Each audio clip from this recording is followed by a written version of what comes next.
دجال آ چکا ہے۔ نیولی چیمبرلین سر ونسٹن چرچل سے قبل برطانیہ کے وزیر اعظم تھے۔ جرمنی کے آمر اوڈولف ہٹلر نے سن 1938 میں چیکوسلواکیہ کے علاقے سوڈنٹن پر حملہ کر دیا، جس کے بعد یورپ پریشان ہو گیا۔ چیمبرلین نے فوری طور پر جرمنی کا دورہ کیا۔ ہٹلر نے اسے اپنی فوج، گولہ بارود اور جنگی جہازوں کے کارخانے دکھائے اور برطانوی وزیر اعظم کو یقین دلایا، یہ میں نے صرف اپنے دفاع کے لیے اکٹھے کیے ہیں، مجھے خطرہ ہے، سوویت یونین مجھ پر حملہ آور ہو جائے گا، میں اگر مضبوط ہوں گا تو یورپ بچے گا، ورنہ روسی اسپین تک پورے یورپ کو نگل جائیں گے۔ چیمبرلین نے اس دوران شک کا اظہار کیا تو ہٹلر نے اسے دفاعی معاہدے کی پیشکش کر دی۔ لہٰذا 30 ستمبر سن 1938 کو میونخ میں جرمنی اور برطانیہ کے درمیان نو وار ایگریمنٹ ہو گیا۔ اس معاہدے میں فرانس اور اٹلی بھی شامل ہو گئے۔ چیمبرلین مطمئن ہو گیا، اس کا خیال تھا ہٹلر خود کو صرف مشرقی یورپ کے جرمن علاقوں تک محدود رکھے گا، لیکن سر ونسٹن چرچل اس دعوے سے اتفاق نہیں کرتا تھا۔ اس کا کہنا تھا ہٹلر بہت جلد سینٹرل یورپ پر قبضہ کرے گا اور برطانیہ پر بھی حملہ آور ہوگا، ہمیں ابھی سے اپنے دفاع کا بندوبست کر لینا چاہیے۔ چیمبرلین اس دعوے پر اس کا مذاق اڑاتا تھا۔ یوں برطانیہ کے ایوان نمائندگان میں دونوں کے درمیان زبردست بحث ہوتی تھی۔ چرچل اپنی ہر تقریر میں کہتا تھا جرمنی کے پاس دفاع سے زیادہ اسلحہ اور فوج ہے، اگر اس نے کوئی بڑی جنگ نہیں لڑنی تو پھر اس نے اتنی بڑی فوج اور اتنا زیادہ اسلحہ کیوں جمع کیا ہوا ہے؟ ہٹلر کچھ بڑا سوچ رہا ہے، اس کی کوئی بڑی پلاننگ ہے، چنانچہ ہمیں میونخ ایگریمنٹ کے باوجود تیار رہنا چاہیے۔ ونسٹن چرچل کا یہ خدشہ بعد ازاں سچ ثابت ہوا۔ ہٹلر نے پہلے میونخ ایگریمنٹ کے بعد مشرقی یورپ نگلا اور پھر اس نے پولینڈ اور پھر Denmark, Norway, Netherland, Luxembourg, France, Yugoslavia اور یونان پر قبضہ کر لیا، اور اس کے ساتھ ہی اس نے برطانیہ پر بھی فضائی حملے شروع کر دیے۔ یہ حملے اس قدر شدید اور خوفناک تھے کہ چیمبرلین نے استعفیٰ دے دیا اور چرچل کو وزیر اعظم بنوا دیا، اور اس کے بعد چرچل نے نہ صرف برطانیہ کو بچا لیا بلکہ ہٹلر کو شکست دے کر پوری دنیا بھی بچا لی۔ چرچل سے اس زمانے میں پوچھا جاتا تھا تمہیں میونخ ایگریمنٹ کے بعد کیسے معلوم تھا کہ ہٹلر برطانیہ تک ضرور آئے گا؟ چرچل کا جواب ہوتا تھا ہٹلر کی جنگی تیاری اور میونخ ایگریمنٹ کا بیلنس ٹھیک نہیں تھا، لہٰذا میرا اندازہ تھا یہ شخص اتنی فوج اور اتنے بارود کے ساتھ مشرقی یورپ تک محدود نہیں رہے گا، اور پھر یہی ہوا۔ ہم اب تھوڑی دیر کے لیے دوسری جنگ عظیم اور ہٹلر اور چرچل کو سائٹ پر رکھتے ہیں اور امریکہ کے تازہ ترین صدر ڈونلڈ ٹرمپ کی طرف آتے ہیں۔ ڈونلڈ ٹرمپ کے تابڑ توڑ اقدامات نے پوری دنیا کو ہلا کر رکھ دیا ہے۔ ٹرمپ نے 2 دن قبل کولمبیا کے ذریعے دنیا کو مزید پریشان کر دیا۔ امریکی جیلوں میں کولمبیا کے غیر قانونی شہری بند ہیں۔ ٹرمپ نے پہلے صدارتی دن تمام غیر قانونی تارکین کو نکالنے کا حکم جاری کر دیا۔ اس کا آغاز کولمبیا سے کیا گیا۔ امریکی حکومت نے کولمبین شہریوں کے 2 جہاز بھرے اور انہیں بگوٹا بھجوا دیا۔ کولمبیا کے صدر گستاوو پیٹرو نے ان جہازوں کو لینڈنگ کی اجازت نہ دی۔ ڈونلڈ ٹرمپ کو پتا چلا تو اس نے نہ صرف کولمبیا کی امپورٹس پر 25% ڈیوٹی لگا دی بلکہ اس ڈیوٹی کو 1 ہفتے میں 50% تک لے جانے کا آرڈر بھی دے دیا۔ ٹرمپ نے اس کے ساتھ ساتھ کولمبین حکومت کے تمام سرکاری عہدیداروں کے امریکہ میں سفر اور حکومتی پارٹی کے تمام ارکان، ان کے خاندانوں اور سپورٹرز کے ویزے بھی منسوخ کر دیے۔ ٹرمپ نے یہ تمام احکامات ایکس پر ٹویٹ کے ذریعے دیے۔ کولمبیا امریکہ کو سالانہ $14 بلین کی مصنوعات ایکسپورٹ کرتا ہے، جن میں کافی پہلے نمبر پر آتی ہے۔ اسٹاربکس کولمبین کافی کا سب سے بڑا خریدار ہے۔ اس ٹویٹ کے ساتھ ہی امریکہ میں کافی مہنگی ہو گئی، لیکن کولمبیا میں اس کی مارکیٹ کریش کر گئی۔ کولمبین ارکان اسمبلی، حکمران جماعت کے ممبرز اور ان کے خاندان اور بیوروکریٹس اور بزنس مینوں کی فیملیز بھی پریشان ہو گئیں۔ چنانچہ صرف 3 گھنٹے بعد کولمبیا کی حکومت گھٹنوں پر آ گئی اور اس نے نہ صرف امریکی جہاز کو اترنے اور کولمبین تارکین وطن کو واپس لینے کی اجازت دے دی، بلکہ امریکہ کی تمام پابندیاں اور شرائط بھی مان لیں۔ یہ ٹرمپ کا پہلا ڈیمو تھا۔ ٹرمپ نے اس کے ساتھ ہی پوری دنیا میں امریکی امدادی سرگرمیاں بھی معطل کر دیں۔ یہ عالمی فورمز اور ایگریمنٹس سے بھی نکل گیا۔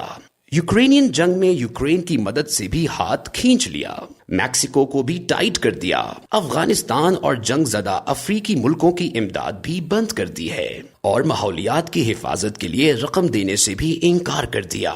ٹرمپ نے اس کے ساتھ غزہ کے مسلمانوں کو نقل مکانی کرنے اور اردن اور مصر کو انہیں اپنے علاقوں میں آباد کرنے کا حکم بھی دے دیا۔ آپ تصور کیجئے، اگر اس حکم پر عمل ہو جاتا ہے تو غزہ کا علاقہ بھی فلسطین کے ہاتھ سے نکل جائے گا اور یہ امریکہ کے پاس چلا جائے گا، یا پھر ٹرمپ اسے اسرائیل کے حوالے کر دے گا اور یوں اسرائیل کے سائز میں اضافہ ہو جائے گا، اور اس کے بعد اسرائیل حضرت سلیمان علیہ السلام کے زمانے کے اسرائیل کی طرف بڑھنے لگے گا۔ اسرائیل اسے گریٹر اسرائیل کہتے ہیں، مدینہ منورہ بھی اس کا حصہ ہے۔ مصر اور اردن سر دست انکار کر رہے ہیں، لیکن اگر ڈونلڈ ٹرمپ ڈٹ گیا تو کولمبیا کی طرح ان کو بھی امریکہ کا حکم ماننا پڑے گا، ورنہ امریکہ ان کی امداد بند کر دے گا اور یہ دونوں بھی گھٹنوں پر آنے پر مجبور ہو جائیں گے۔ دوسری طرف ٹرمپ نے سعودی کراؤن پرنس سے امریکہ میں 1000 ارب ڈالر کی سرمایہ کاری کا مطالبہ کر دیا۔ محمد بن سلمان نے فوری طور 600 ارب ڈالر کی پیشکش کر کے جان چھڑائی۔ سعودی عرب کے بعد UAE اور قطر کی باری ہے، انہیں بھی کم از کم 500 ارب ڈالر امریکہ میں لگانا پڑیں گے۔ ٹرمپ امپورٹس کا ٹیرف بھی بڑھا رہے ہیں، یہ امپورٹس کو بھی نصف تک لے آئے گا۔ امریکہ میں امیگریشن پر بھی پابندی لگ چکی ہے، اور چین اور امریکہ کی معاشی لڑائی بھی اب سر پر کھڑی ہے۔ لیکن یہاں پر سوال پیدا ہوتا ہے، ڈونلڈ ٹرمپ یہ سب کچھ کیوں کر رہا ہے؟ اس کے دو جواب ہو سکتے ہیں۔ پہلا جواب، یہ صرف اور صرف امریکہ کے بارے میں سوچ رہا ہے، یہ امریکیوں کا صدر ہے، اور امریکہ کے صدر کو اپنے لوگوں کے مفاد کو فوقیت دینی چاہیے، اور یہ دے رہا ہے۔ اس کے فیصلوں سے اب امریکی معیشت بہتر ہوگی، مہنگائی میں کمی آئے گی، بے روزگاری نیچے آئے گی، اسٹاک ایکسچینج میں استحکام آئے گا، اور عام امریکی شہری کا معیار زندگی بلند ہوگا۔ یہ چین اور بھارت سے درآمدات کی بجائے میڈ ان امریکہ کو بھی بڑھانا چاہتا ہے تاکہ امریکی صنعت ریوائیو کر سکے۔ یہ بزنس مین ہے، اور بزنس مین پیسہ بچانا اور کمانا جانتے ہیں، لہٰذا اس کی نظر ان معاشی سوراخوں پر ہے جہاں سے امریکی سرمایہ رس رہا ہے۔ یہ امریکہ پر تارکین وطن کا بوجھ بھی کم کر رہا ہے۔ اس کا خیال ہے، ہم بھیکاریوں اور مجرموں میں اضافہ کر رہے ہیں، جس سے ہماری معیشت کریش کر رہی ہے، اور یہ امریکہ کو گریٹ بنانا چاہتا ہے، وغیرہ وغیرہ۔ ٹرمپ ایسا کیوں کر رہا ہے؟ اس کا دوسرا جواب یہ ہے، یہ کوئی بڑا پلان تیار کر رہا ہے، یہ بڑا سوچ رہا ہے۔ امریکہ اسلحے اور وار ٹیکنالوجی میں نمبر 1 ہے، اس کے پاس اس وقت کسی چیز کی کمی ہے تو وہ ہے پیسہ۔ امریکہ کی معیشت بری طرح مقروض ہو چکی ہے، اور اس گرتی ہوئی معیشت اور قرضوں کے بوجھ کی وجہ سے امریکہ کوئی بڑی گیم پلان نہیں کر سکتا۔ دوسری طرف دنیا میں اگر کسی قوم یا ملک کے پاس سرمایہ ہے تو وہ ہے چین۔ چین کے پاس فارن ایکسچینج ریزروز بھی ہیں اور ٹیکنالوجی بھی۔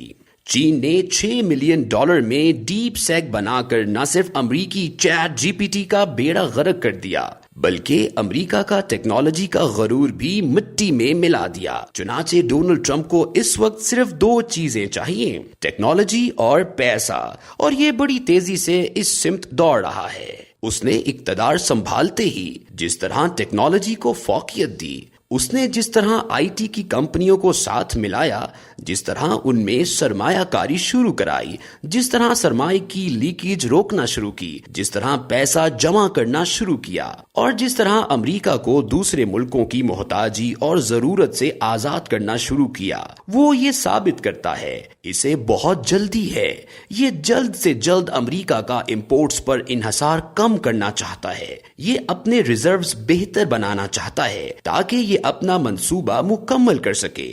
مجھے ڈونلڈ ٹرمپ کے اندر چین کے موجودہ صدر شی جن پنگ کی اسپرٹ بھی نظر آ رہی ہے۔ صدر شی جن پنگ نے 2018 میں اپنے آپ کو تا حیات صدر بنوا دیا تھا۔ مجھے خطرہ ہے ڈونلڈ ٹرمپ بھی کہیں خود کو تا حیات صدر بنوا لے، یا امریکہ کو 2 حصوں میں تقسیم کر کے اپنی حکومت کا اعلان نہ کر دے۔ اگر اس کا پلان یہ ہے تو پھر یہ اس کا آغاز کینیڈا اور گرین لینڈ سے سے کرے گا۔ اگر اس نے گرین لینڈ اور کینیڈا پر قبضہ کر لیا تو پھر اسے تا حیات صدر بننے سے کوئی نہیں روک سکے گا، اور اگر خدا نخواستہ ایسا ہو گیا تو پھر آپ دنیا کی صورتحال کا اندازہ خود کر لیجئے۔ ایک طرف روس میں پیوٹن تا حیات صدر ہوگا، دوسری طرف چین میں شی جن پنگ تا حیات صدر ہوگا، اور تیسری طرف ڈونلڈ ٹرمپ دنیا کی واحد سپر پاور کا تا حیات صدر ہوگا۔ اور اگر اس کے بعد بھی تیسری عالمی جنگ شروع نہیں ہوتی تو پھر یہ واقعی معجزہ ہوگا۔